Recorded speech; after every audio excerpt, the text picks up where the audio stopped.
आदाब, मुंसिफ न्यूज में आपका इस्तकबाल है। मैं हूं आपके साथ सैयद अनवारुल्लाह गौरी। बढ़ते हैं खबरों की तफसील की जानिब, लेकिन उससे पहले एक नजर हेडलाइंस पर।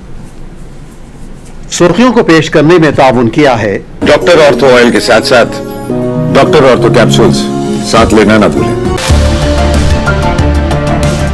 मगरबी बंगाल असेंबली चुनाव के लिए बीजेपी का इंतखाबी मंशूर संकल्प पत्र जारी। अमित शाह ने हुक्मरान तृणमूल पर किया सख्त हमला।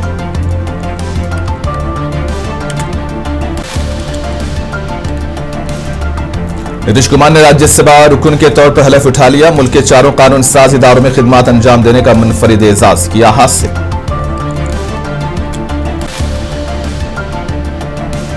तेलंगाना हाई कोर्ट ने पवन खेड़ा को दी राहत। कांग्रेस लीडर को 1 हफ्ते तक गिरफ्तारी से मिला तहफ्फुज। आसाम पुलिस को कार्रवाई न करने का हुक्म।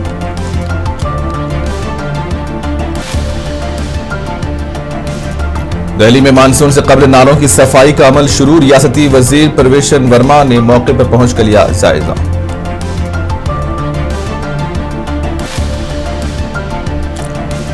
हिंदुस्तान के खारिजा सेक्रेटरी की वाशिंगटन में FBI के डायरेक्टर से मुलाकात। दहशतगर्दी और मुनज़्ज़म जराइम के खिलाफ तावन पर विक्रम मिस्री और काश पटेल की गुफ्तगू।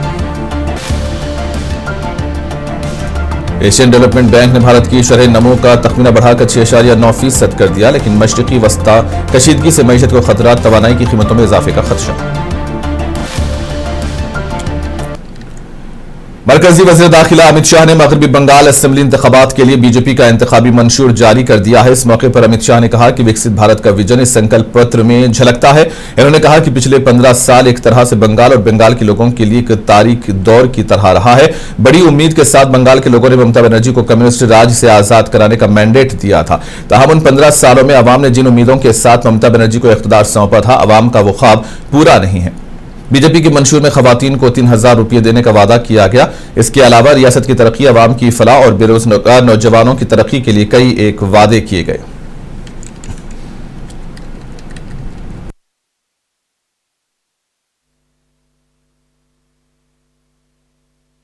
विकसित भारत की जो कल्पना है, उसमें विकसित भारत का रोड मैप भी ये संकल्प पत्र बंगाल की जनता के सामने रखेगा। ये 15 साल एक प्रकार से बंगाल के लिए, बंगाल की जनता के लिए काल रात्रि के दुस्वप्न समान रहे। बड़ी आशाओं के साथ कम्युनिस्ट शासन से मुक्ति पाने के लिए बंगाल की जनता ने ममता दीदी को मैंडेट दिया था। 5 साल कम पड़े हैं ऐसा कर कर दूसरा मैंडेट भी प्राप्त किया और फिर अपने सिंडिकेट, गुंडे और घुसपैठियों की नाकचूड़ से तीसरा मैंडेट भी उन्होंने प्राप्त किया। मगर 15 साल में जिन आशाओं के साथ ममता जी को बंगाल की जनता ने सत्ता का सुकान दिया था, वो भयभीत है जनता, निराश है और मन से परिवर्तन चाहती है। और विगत 10 सालों में भारतीय जनता पार्टी ने यहां पर एक रचनात्मक विपक्ष के रूप में मान्यता हासिल की है। आज बंगाल की विधानसभा में हम मुख्य विपक्षी दल के रूप में मगरबी बंगाल की वज़ीर आला भारतीय जनता पार्टी पर शदीद तनकीद कर रही है। उन्होंने अब इल्जाम लगाया है कि बीजेपी ने आसाम में जीत के लिए रियासत के बाहर से लोगों को वोट डालने के लिए लाया। एक इंतखाबी जलसे से खिताब करते हुए ममता बनर्जी ने कहा कि अगर अवाम रियासत को महफूज रखना चाहते हैं तो उन्हें तृणमूल कांग्रेस को वोट देना चाहिए। इन्होंने खुद को पार्टी उम्मीदवार करार देते हुए अवाम से हिमायत की अपील की है।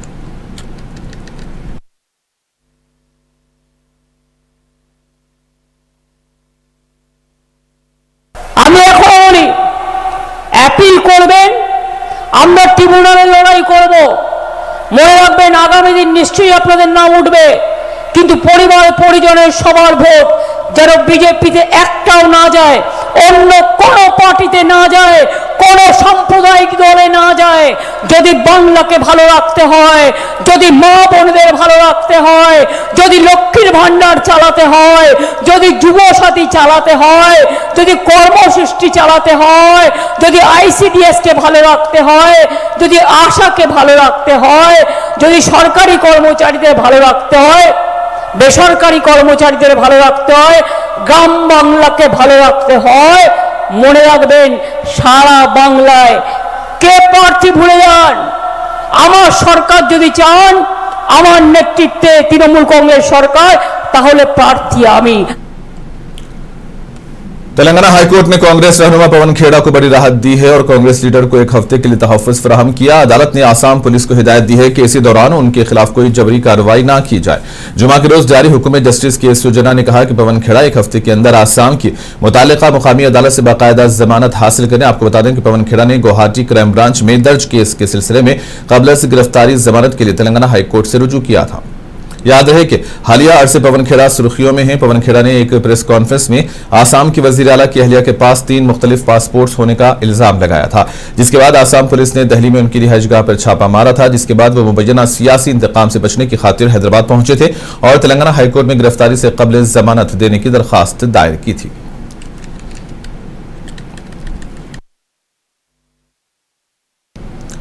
बिहार के वजीर आला नीतीश कुमार ने जुमा के रोज राज्यसभा रुकन के तौर पर हलफ उठा लिया है। हलफ बर्दारी की मुख्तसर तकरीब में राज्यसभा चेयरमैन सीपी राधाकृष्णन ने उन्हें हलफ दिलाया। बिहार के वजीर आला नीतीश कुमार ने राज्यसभा के रुकन के तौर पर हलफ उठाकर एक मुनफरिद सियासी रिकॉर्ड कायम कर दिया है। इसके साथ ही वो मुल्क के चारों कानून साज इदारों में खिदमत अंजाम देने वाले चंद रहनुमाओं में शामिल हो गए हैं।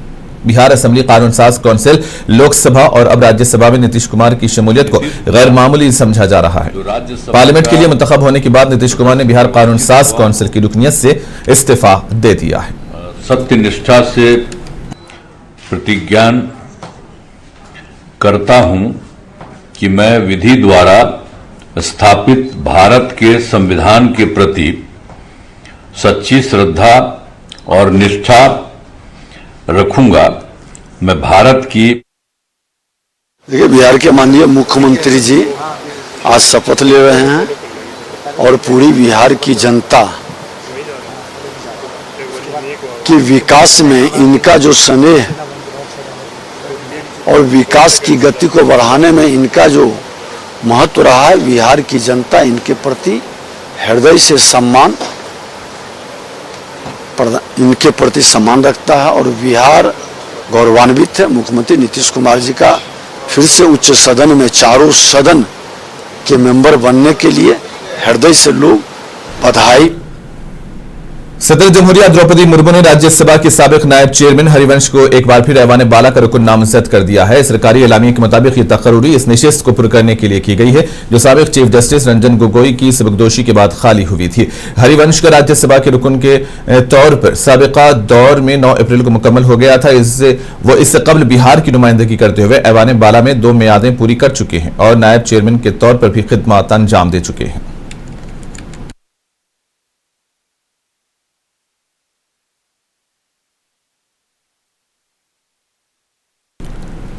इलाहाबाद हाईकोर्ट के जज यशवंत वर्मा ने मवाखिजे की कार्रवाई का सामना करते हुए अपने ओहदे से इस्तीफा दे दिया है। जराये के मुताबिक उन्होंने 9 अप्रैल को अपना इस्तीफा सदर जमहूरिया द्रौपदी मुर्मू को इरसाल किया, जिसमें फौरी तौर पर ओहदा छोड़ने का ऐलान किया गया। अपने इस्तीफे में जस्टिस वर्मा ने कहा कि वो गहरे दुख के साथ ये फैसला कर रहे हैं और इस ओहदे पर खिदमत अंजाम देना उनके लिए एजाज रहा है।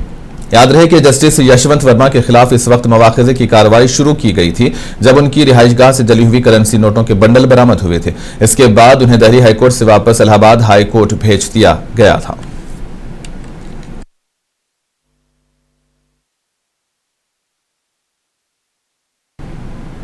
दिल्ली में मानसून से पहले नालों की सफाई के काम शुरू हो चुके हैं। शहर में नक्काशी आब की निजाम को बेहतर बनाने के लिए डीसिल्टिंग के अमल का आगाज कर दिया गया। तमाम महकमों से कहा गया है कि वो 30 जून तक नालों की सफाई मुकम्मल कर लें। और उधर दिल्ली के नायब वजीर आला प्रवेश वर्मा ने बारापला नाले का दौरा करके सफाई के काम का जायजा लिया और मुतालिका हुक्काम को काम तेज करने की हिदायत दी।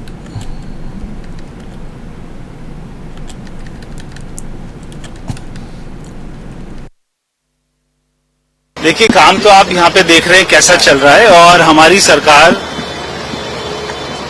जब से बनी है तब से ही सारे नालों की गाद निकाली जा रही है, डीसिल्टिंग का काम चल रहा है, डे 1 से ही जारी है। पिछले साल हमारी सरकार ने, हमारे डिपार्टमेंट ने 20 लाख मैट्रिक टन सिल्ट सारे ड्रेन से निकाली थी। यही कारण था कि आसपास के, अगर मैं बात करूं, हमारे साथ में यहाँ के निगम पार्षद भी हैं, यहाँ के लोग भी हैं, वो हमको बता रहे हैं कि पिछले साल यहाँ पे बिल्कुल भी वाटर लॉकिंग नहीं हुई थी। जो पहले लोगों के घरों में पानी भर जाता था बारिश का, तो पिछले साल ये समस्या नहीं हुई थी। और इस साल हमारा टारगेट है कि हमको 28 लाख मैट्रिक टन गाद को निकालना है। और ये अच्छी बात है जो मैं आपके साथ में शेयर कर रहा हूं कि 50% गाद अभी तक हम निकाल चुके हैं। 30 मार्च तक 14 lakh metric tonne silt Delhi के ड्रेनों से निकाली जा चुकी है और बाकी 16 लाख का।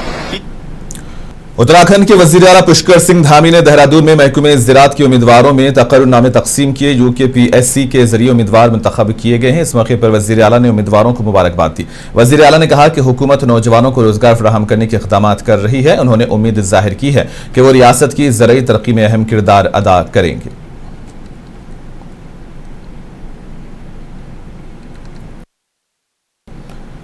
पंजाब की चीफ इलेक्टोरल ऑफिसर आनंदित्या मित्रा ने कहा है कि रियासत में SIR का अमल अप्रैल में शुरू होने का इम्कान है। इन्होंने बताया कि इस हवाले से हतमी तारीखों का ऐलान इलेक्शन कमीशन की जानिब से बाज़ाब्ता नोटिफिकेशन जारी होने के बाद किया जाएगा।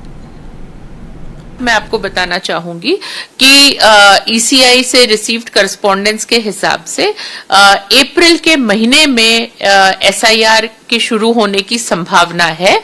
However we shall know the exact dates जब एक्चुअल नोटिफिकेशन जो है वो हो जाएगी। ऐसा है कि पिछली SIR जो हुई थी वो पंजाब में 2003 में हुई थी। अगर हम पूरे देश की बात करें तो 2002 से लेके 2004 तक अलग अलग राज्यों में, अलग अलग सूबों में SIR हुई थी। पंजाब की SIR 2003 में हुई थी। तो आज की डेट पे हम हर उस वोटर को जो हमारे 2025 की लिस्ट में एंटर्ड है उनको हम मैप कर रहे हैं, उनको, उनके फादर साहब को, या फॉर एग्जाम्पल कोई डॉटर है जो पहले कहीं और थी, फादर साहब के नाम के साथ उसका बना हुआ था, अब ब्याह होके कहीं और आ गए हैं। ये सारी चीजों को हम 2003 के वोटर लिस्ट के साथ मैप कर रहे हैं। आपको जान के खुशी होगी कि हमारे इस वक्त electoral rolls electors, registered electors करीबन 2 करोड़ 14 लाख के आसपास है। उसमें से 78% मैपिंग लोगों की हम कर चुके हैं। या तो हमने उनके खुद के वोट जो है 2003 में ट्रेस कर लिए हैं, या तो हमने उनके फादर साहब का या फैमिली का जो है हमने ट्रेस कर लिया है। सो बाय एंड लार्ज हमारा काम काफी हद तक आगे जो है बढ़ गया है।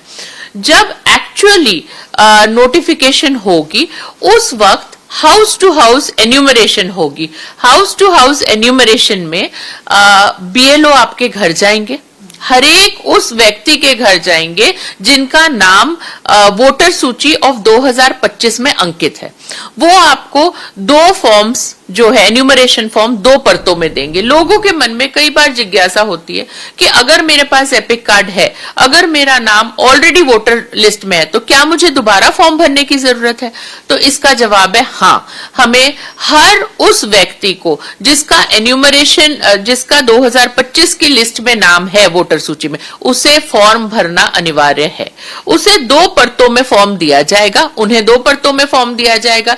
एक परत भर के उन्होंने अपने पास रखनी है, दूसरी परत में डॉक्यूमेंट्स लगा के 13 डॉक्यूमेंट्स की एक लिस्ट है, उसमें से डॉक्यूमेंट्स कोई भी, जरूरी नहीं आपने सारे 13 देने, उसमें से जो आपके पास अवेलेबल है वो लगा के आपने BLO को वापस करना है। अमृतसर से सिख यात्रियों का एक बड़ा जत्था पाकिस्तान रवाना हो गया। बैसाखी त्योहारों की तकरीबात में शिरकत के लिए जत्था रवाना हुआ। सिखों के इस जत्थे की रवानगी के मौके पर सिख मजहबी नारों की गूंज सुनाई दी। शिरोमणि गुरुद्वारा पर प्रबंधक कमेटी की निगरानी में ये सिख यात्री पाकिस्तान का सफर कर रहे हैं। हुकाम के मुताबिक 1795 यात्रियों के पासपोर्ट जमा कराए गए थे, जिनमें से 32 को वीजा जारी नहीं हो सका, जबकि 1763 सिख यात्री पाकिस्तान का सफर कर रहे हैं। यात्रियों ने इस मौके पर खुशी का इजहार करते हुए कहा कि मुकद्दस गुरुद्वारे के दर्शन हर सिख के लिए एक ख्वाब होते हैं और वो खुद को खुशनसीब समझते हैं कि उन्हें ये मौका मिला। ये यात्री पाकिस्तान में वाकई मुकद्दस गुरुद्वारों की यात्रा करके 19 अप्रैल को हिंदुस्तान वापस लौटेंगे।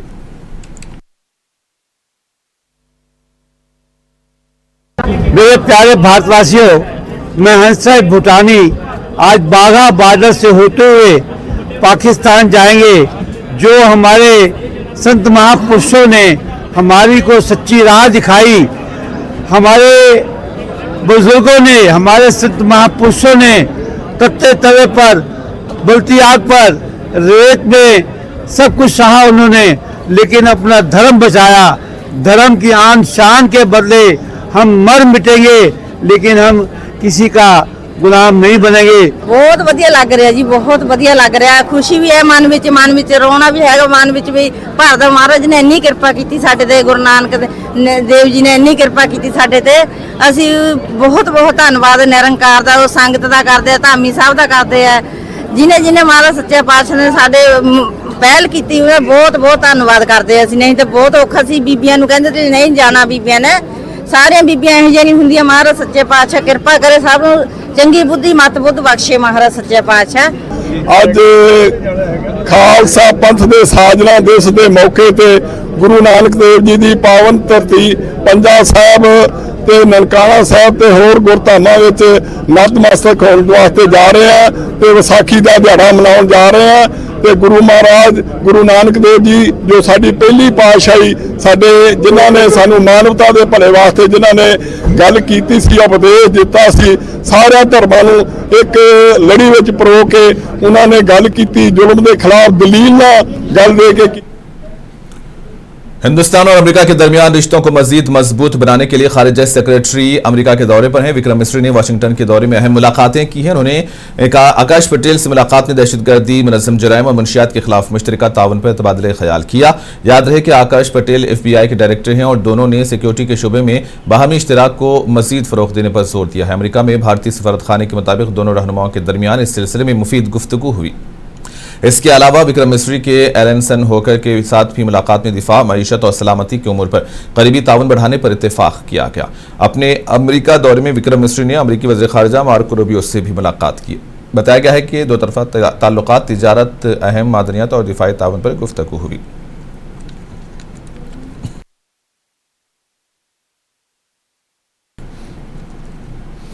एशियन डेवलपमेंट बैंक ने माली साल 2026-27 के लिए हिंदुस्तान की इक़्तिसादी शरह नमू का तखमीना बढ़ाकर 6.9% कर दिया है। अपनी ताज़ा एशियन डेवलपमेंट आउटलुक रिपोर्ट में बैंक ने कहा है कि मजबूत घरेलू तलब, आसान मालियाती हालात और भारतीय मसनूआत पर कम होते अमरीकी महसूलात इस तरक्की की बुनियादी वजूहात होंगे। रिपोर्ट के मुताबिक अगले माली साल 2027-28 में शरह नमू मजीद बढ़कर 7.3% तक पहुंच सकती है। एशियन डेवलपमेंट बैंक ने खबरदार किया है कि मशरिक़ी वस्ता में जारी कशीदगी तवील होने की सूरत में तवानाई की कीमतों में इजाफा, तिजारती रुकावटें और तरसीलात ज़र में कमी जैसे अवामिल हिंदुस्तान मईशत पर मनफी असर डाल सकते हैं। रिपोर्ट में यह भी कहा गया है कि बढ़ती हुई तेल की कीमतों, करेंसी की कमजोरी और ग़िज़ाई अशिया की कीमतों में इजाफे के बायस महंगाई की शरह रवा माली साल में बढ़कर 4.5% हो सकती है, तहम आइंदा साल इसमें कमी का इम्कान है। लखनऊ के कृष्णानगर इलाके में वाक़ फल और सब्जी मंडी में देर रात आग लगी। तकरीबन 15 से 20 दुकानें जलकर खाकस्तर हो गई। पुलिस के मुताबिक इत्तला मिलते ही फायर ब्रिगेड और पुलिस की टीमें मौके पर पहुंच गई और काफ़ी कोशिशों के बाद आग पर काबू पा लिया गया। इस वाक़े में किसी जानी नुकसान की इत्तला नहीं मिली है। Police deputy commissioner south Lucknow ने बताया कि इब्तदाई तहकीकात के मुताबिक आग एक दिन में शॉर्ट सर्किट के बायस लगी, जो बाद में करीबी दुकानों तक फैल गई। मरकजी वजीर शहरी हवाबाजी राम मोहन नायडू ने श्रीकाकुलम कैंप ऑफिस से विजयवाड़ा बैनुल-अक़वामी एयरपोर्ट से हैदराबाद के लिए वर्चुअल तरीके से एक और फ्लाइट सर्विस का आगाज किया। इस मौके पर राम मोहन नायडू ने उड़ान स्कीम के जरिए बतदरीज तरक्की के लिए फ्लाई 91 कंपनी की तारीफ की, जिसकी शुरुआत 2024 में हुई। इन्होंने कहा कि कंपनी इस माह की 17 तारीख से हैदराबाद से 22 परवाजें चलाने के लिए आगे आई है, जबकि आंध्र प्रदेश के वजीर के रविंद्रा ने कहा कि फ्लाई 91 ने आज विजयवाड़ा हवाई अड्डे से खिदमात का आगाज किया है। मुस्तकबिल में वुसअत दी जाएगी।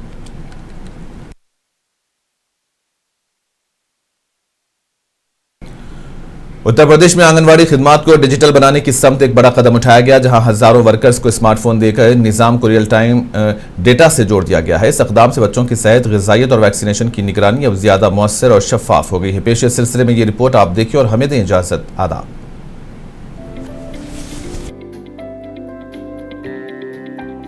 उत्तर प्रदेश में आंगनवाड़ी अब रजिस्टर से निकलकर रियल टाइम डेटा की दुनिया में दाखिल हो चुकी है। वजीर आला योगी आदित्यनाथ ने 69,994 आंगनवाड़ी वर्कर्स को स्मार्टफोन देकर इस तब्दीली को रफ्तार दी। यानी अब हर एंट्री, हर अपडेट बराह रास्त सिस्टम में, वो भी बगैर ताखीर और गलती के दर्ज हो रही है।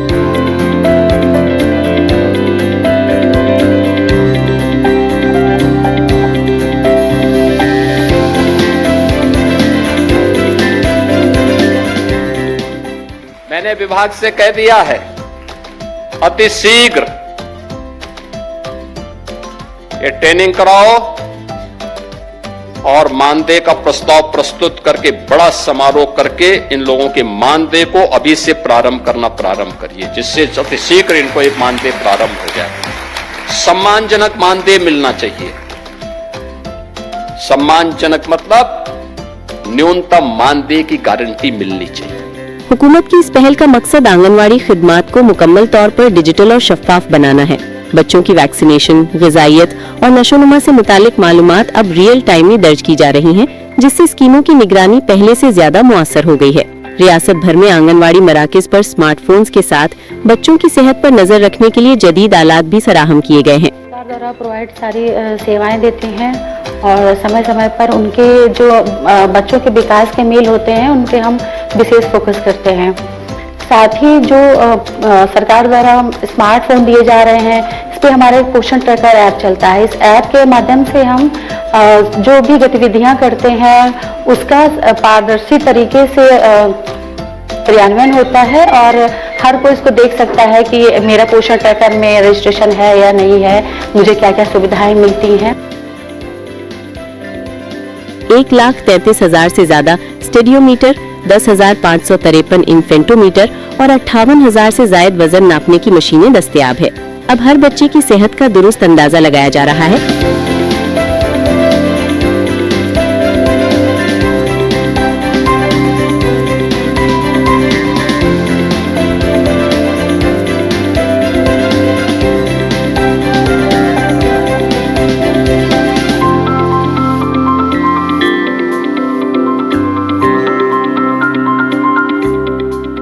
हर महीने में टीकाकरण के लिए बुलाती हैं, टीकाकरण संबंधी जानकारी देती। मैंने अपने सारे बच्चे के सारे टीके लगवाए हैं और क्या खिलाना है, कैसे बच्चे की देखभाल करनी है। 6 महीने तक मैंने बच्चे को दूध पिलाया। उसके बाद में मैंने घर का बना हुआ जो बनता है वो सारी चीज खिलाते हैं। जब आंगनवाड़ी स्मार्ट होगी तो आदाद और शुमार सिर्फ नंबर नहीं रहेंगे, बल्कि पॉलिसी साजी की ताकत बन जाएंगे। उत्तर प्रदेश में योगी हुकूमत की ये पहल जाहिर करती है कि जब टेक्नोलॉजी जरूरत के साथ जुड़ जाती है तो तब्दीली सिर्फ निजाम में ही नहीं बल्कि मुआशरे में भी नजर आती है। ब्यूरो रिपोर्ट, मुंसिफ टीवी।